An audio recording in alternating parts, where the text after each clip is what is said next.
నెత్తి ఓగోడగా తగులుతుంది, కాలు ఓగోడగా తగులుతుంది. చిన్న చిన్న ఇండ్లు ఇచ్చిన నా గుండె తరక్కపోతుంది. నేను అట్లా కాదు, నేను కాదు, వంశకృష్ణ కాదు, కేసీఆర్ చెప్పిన మాట, 2014-18 చెప్పిన మాట. నేనట్లా కాదు, 2 గదులు ఇస్తా, ఒక హాల్ ఇస్తా, ఓ కిచెన్ అంటే వంటగది ఇస్తా, ఓ బాత్రూమ్ కట్టిస్తా. నాకు కోపం వస్తే చుట్టుముట్టు కాంపౌండ్ వాళ్ళు కడతాని అప్పుడు కేసీఆర్ చెప్పిండు. కేసీఆర్ కోపం రాలే, మనకి ఇల్లు రాలే. 2 సార్లు గుద్దిండ్రు గట్టిగా. దేని మీద?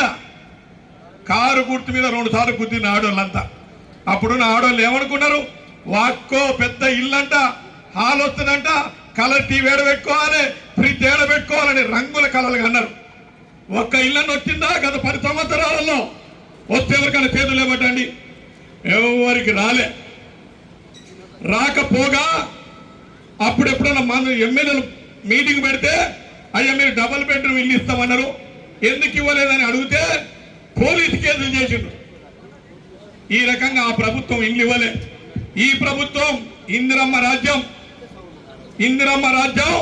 ఇంటింటా సౌభాగ్యం.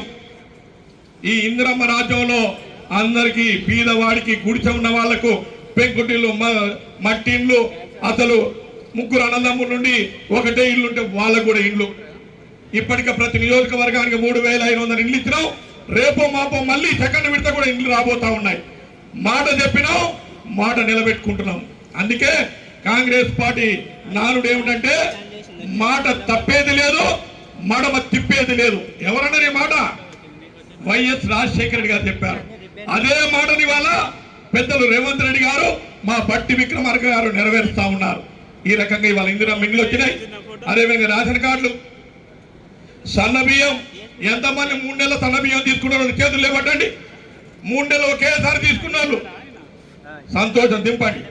3 నెలల సన్న బియ్యం ఒకేసారి ఇచ్చినాం, ఇస్తున్నాం. దాంతో ఆగలే.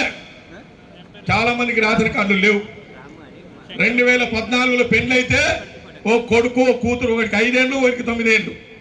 వాళ్ళ పేర్లు ఎక్కడ లేవు. వాళ్ళ తండ్రి పేరే వాళ్ళ నాయన కార్డు మీద ఉంది. చాలా కాలం నుంచి